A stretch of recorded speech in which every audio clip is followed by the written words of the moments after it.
ఓం మహాగణాధిపతయే నమః. ఓం గురుభ్యో నమః. ఓం శ్రీమాత్రే నమః.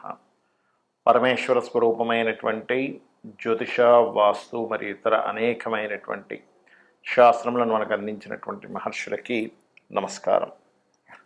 హయగ్రీవ హయగ్రీవ హయగ్రీవేతియో వదేత్ తస్స నిస్సరతే వాణి జన్హుకన్యా ప్రవాహవత్. అరుణాం కరుణాతరంగితాక్షీం ధృతపాశాంకుశపుష్పబాణచాపాం అనిమాదిభిరావృతాం మయూకై అహమిత్యేవ విభావయే భవానీం. శ్రీమాత్రే నమః. ప్రేక్షకులకి ఆ లలితాంబిక అమ్మవారి యొక్క అనుగ్రహం పరిపూర్ణంగా కలగాలని మనస్ఫూర్తిగా కోరుకుంటూ మనం ఈరోజు చెప్పుకోబోయే టాపిక్ ఏమిటంటే, ప్రతి సంవత్సరము మారుతున్నప్పుడల్లా ప్రతి ఒక్కరికి కూడా ఒక ఆశ. ఈ కొత్త సంవత్సరం వస్తుంది, 2025 వస్తుంది, లేదా 2026 వస్తుంది, ఇప్పుడైనా నా జీవితం ఏమైనా మారుతుందా? ఆంగ్ల సంవత్సరం వదిలిపెట్టిన తర్వాత ఉగాది నుంచి నా జీవితం ఏమైనా మారుతుందా అని ఎదురు చూస్తూ ఉంటారు. ఇక్కడ రెండు విషయాలు గుర్తుపెట్టుకోండి. మనము ఎక్కడికైనా వెళ్ళాలంటే మనం ప్రయాణం చేయాలి. మనం ప్రయాణం చేస్తే వచ్చేవి కొన్ని ఉంటాయి, మనం ఒక దగ్గర ఉన్నా కూడా కాలం కొద్దీ మారేవి కొన్ని ఉంటాయి. కాలంలో మరి జరిగేటువంటి మార్పుల ద్వారా మన జీవితాలు కొంత మారుతూ ఉంటే, మనం చేసే ప్రయాణం ద్వారా, మనం తీసుకునే నిర్ణయాల ద్వారా, మనం ఉపాసించేటువంటి దేవతా స్వరూపాల ద్వారా, మన ఆలోచన విధానం ద్వారా కొంత మారుతూ ఉంటుంది.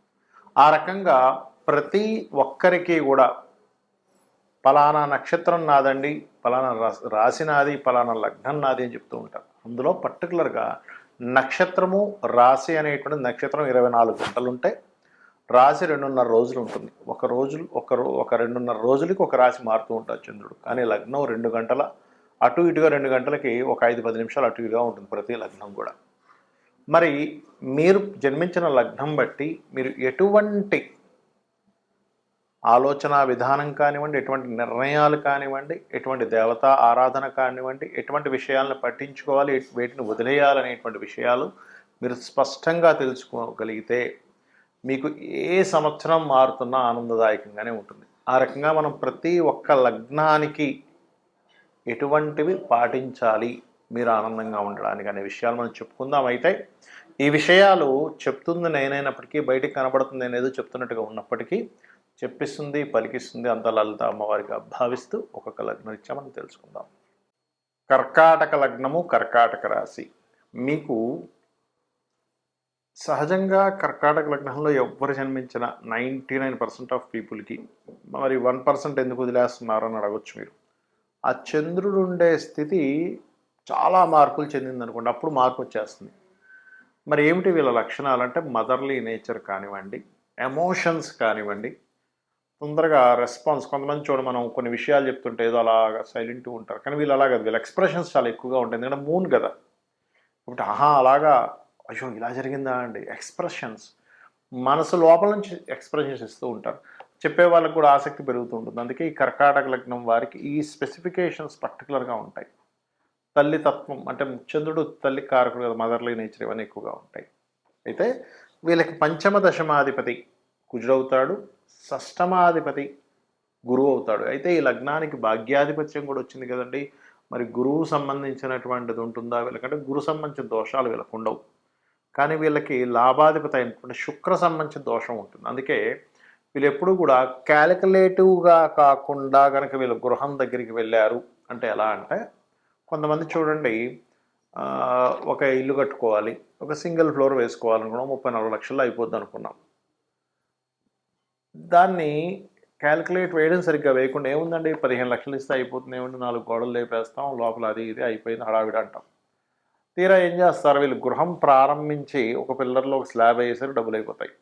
ధనం అయిపోవడంతో అప్పుడు మళ్ళీ వేరే దగ్గర ఎక్కడో మనకి పొలం అమ్మితే డబ్బులు వస్తాయి, కాకపోతే అంతలో మధ్యలో ఇంకోటి ఏదో తీసుకుందామని ఆ ధనాన్ని వేరే దగ్గర అప్పు తీసుకొని ఇది అమ్ముడు పోక ఇక్కడ డబ్బులు కట్టలేక మళ్ళీ ఇక్కడ వడ్డీలు కట్టుకుంటూ వడ్డీల మీద వడ్డీలకు వెళ్తూ ఉంటారు. అంటే ఏమిటి, శుక్రగ్రహం ఎలా ఉందో చూసుకోవాలి మీరు. కర్కాటక లగ్నంలో పుట్టారంటే శుక్రగ్రహం దోషం ఏర్పడింది అంటే సరైనటువంటి లెక్క వేయకపోవడం వల్ల నిర్మాణంలో దిగడమో, లేకపోతే వాహనాలు కొనుక్కోవడము. కొంతమందికి నిర్మాణమే కాదు, వాహనం కొని వాహన సంబంధమైన వ్యాపారాలు చేస్తూ ఉంటారు, అది కూడా దోషం వస్తూ ఉంటుంది.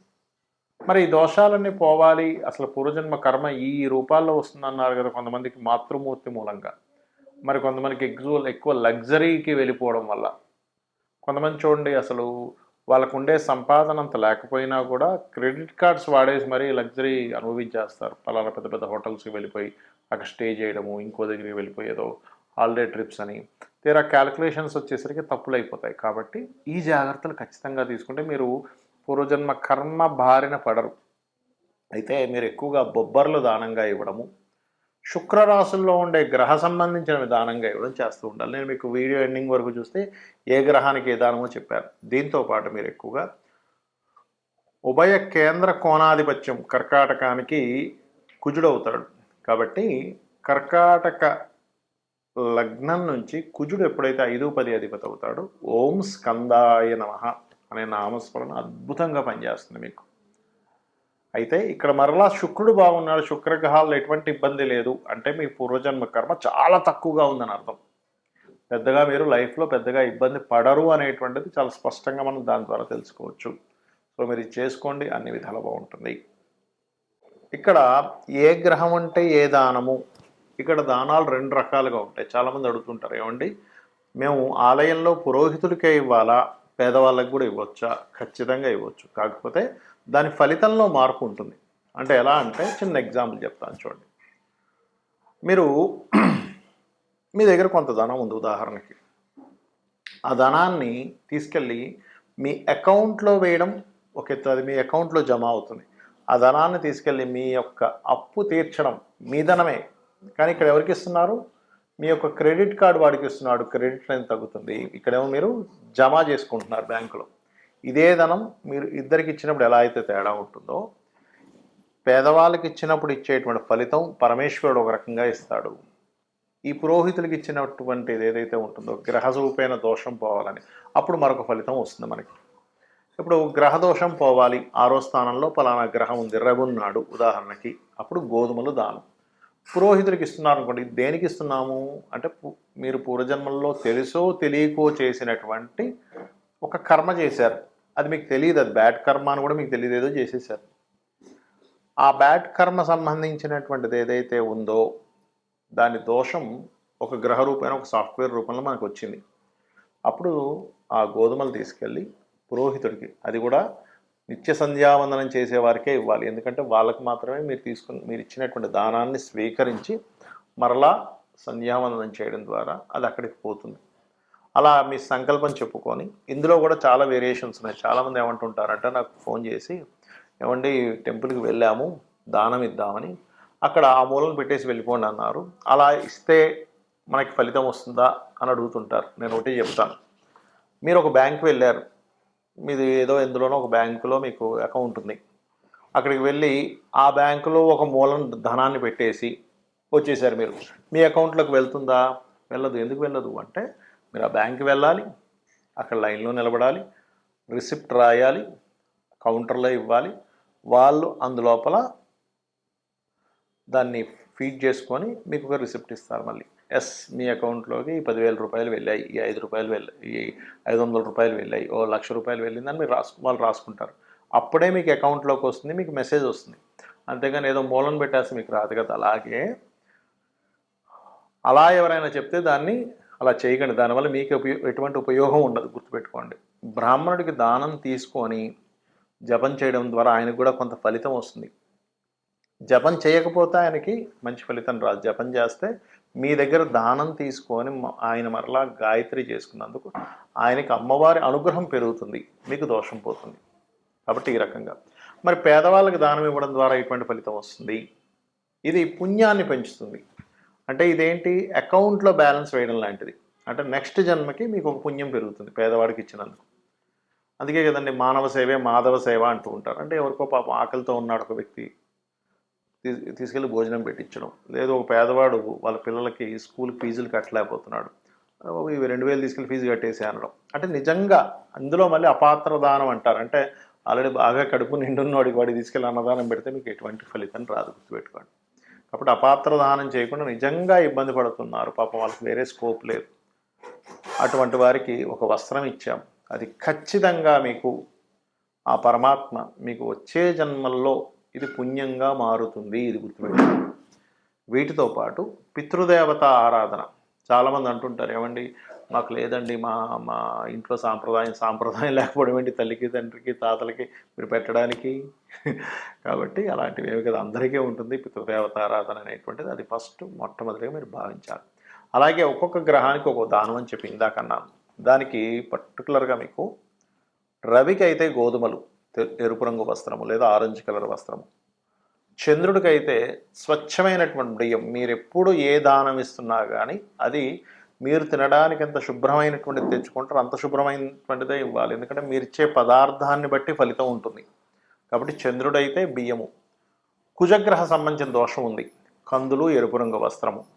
బుధగ్రహానికి సంబంధించినటువంటి బలాన్ని పెంచుకుందాం అనుకుంటున్నారు, దోషం తగ్గించుకుందాం అనుకుంటున్నారు, పెసలు దానంగా ఇవ్వాలి. గురుగ్రహానికి శనగలు, పసుపు రంగు వస్త్రము. అదేవిధంగా శుక్రగ్రహానికి బొబ్బర్లు, తెలుపు రంగు వస్త్రము. అదేవిధంగా శనికి నువ్వులు, నీలం రంగు వస్త్రము. కొంతమంది నల్ల నువ్వులు వద్దు తెల్ల నువ్వులు అంటున్నారండి, కొంతమంది నల్ల నువ్వులు ఇవ్వాలంటున్నారంటే ఒకటి గుర్తుపెట్టుకొని నువ్వులు ఇవ్వాలి. అయితే తెల్ల నువ్వులు ఎందుకు ప్రిఫర్ చేస్తామంటే వాళ్ళు తినడానికి యోగ్యవంతంగా ఉన్న నల్ల నువ్వులు అయితే అలాగ తినలేరు కదా, అది ఎక్కువగా వేస్టేజ్ అయిపోతుంది అనేటువంటి భావనతో తెల్ల నువ్వులు ఇవ్వాలని చెప్తూ ఉంటాం. అదేవిధంగా రాహువుకి అయితే మినుములు, కేతువుకి అయితే ఉలవలు దానంగా ఇవ్వండి. ఈ దానం ఇచ్చేటప్పుడు కూడా నాకేదో డబ్బులు ఉన్నాయి కాబట్టి ఏదో ఇంకా ఈ కార్యక్రమాన్ని చేయాలి కాబట్టి ఇస్తున్నాం అనే భావనతో ఇచ్చారంటే 1% కూడా మీకు ఫలితం రాదు. తీసుకునే వ్యక్తి కూడా బాబా ఇదేదో నాకు ఇదంతా ఈ దోషాన్నంతా నాకు అంటగడుతున్నాడు అనే భావంతో తీసుకున్నా కూడా అక్కడ సరిగ్గా ఫలించదు. అంటే ఇచ్చేవాడికి ఫలించదని కాదు, తీసుకునే వ్యక్తికి అది సరైనటువంటి ధర్మాన్ని పాటించనట్టుగా అర్థం, దాని అర్థం.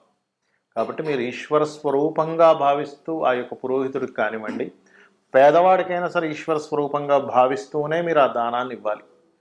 రెండవది, చక్కగా మంత్రం చదివి మీరు ఇస్తున్నప్పుడు తీసుకునే వ్యక్తి కూడా నాకు చాలా గొప్ప పనిని ఆ ఈశ్వరుడు నాకు చూపించాడు, ఆ ఈశ్వరుడు నాకు ఈ పని చేయమని చెప్పాడు అనే భావంతో తీసుకొని చక్కగా గాయత్రి చేసుకోవాలి.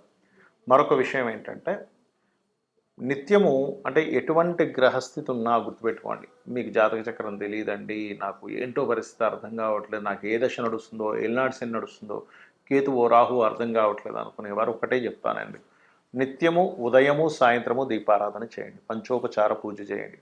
గంధం, పుష్పం, ధూపం, దీపం, నైవేద్యం. నైవేద్యం మీరు ఏదైనా పెట్టచ్చు, ఇదే పెట్టాలి ఇదే అడుగుతుంది అమ్మవారు అనేటువంటిది లేదు. ఫలాపేక్ష రహితంగా పత్రమైనను, పుష్పమైనను, ఫలమైనను, ఉదకమైనను ఎవరైతే ప్రీతితో నాకు సమర్పిస్తున్నారో, ఫలాపేక్ష రహితంగా నాకు ఎవరైతే సమర్పిస్తున్నారో వాటిని నేను ప్రీతిగా స్వీకరిస్తున్నాను అని చెప్తాడు పరమాత్మ. కాబట్టి ఇది చేస్తూ నిత్యము వీలున్నన్నిసార్లు, వీలైతే శనివారాలు ఆదివారాలు మీకు సెలవు ఉన్నప్పుడైనా గోశాలకు వెళ్ళండి. ఒక్క దేవతా ఆలయం మీకు చుట్టుపక్కల ఏదైతే ఉంటుందో, మీ ఇంటికి దగ్గరలో ఏది ఉంటుందో ఆ ఆలయానికి ఒక్కసారి అలా వెళ్ళి ఒక ప్రదక్షిణం చేసుకొని చక్కగా దేవుణ్ణి స్మరణ చేసుకొని ఒక 2 నిమిషాలు కూర్చొని వచ్చేసేయండి చాలు. ఇవి గనక మీరు చేయగలిగారు 100% మీకు ఏ ఇంగ్లీష్ సంవత్సరం మారుతున్నా, లేదా ఇప్పుడు ఈ సంవత్సరం అండి, ఇప్పుడు తెలుగు సంవత్సరం ఇది మారింది, ఈ సంవత్సరం ఎలా ఉంటుంది, ఇవేమీ మీరు భయపడాల్సిన పని లేదు. 100% సర్వదేవతల యొక్క అనుగ్రహము మరియు నవగ్రహాల యొక్క అనుగ్రహము, ఆ లలితాంబిక అమ్మవారి యొక్క అనుగ్రహం మీకు ఉంటుంది, కలగాలని మరోసారి మనస్ఫూర్తి కోరుకుంటూ శ్రీమాత్రే నమః.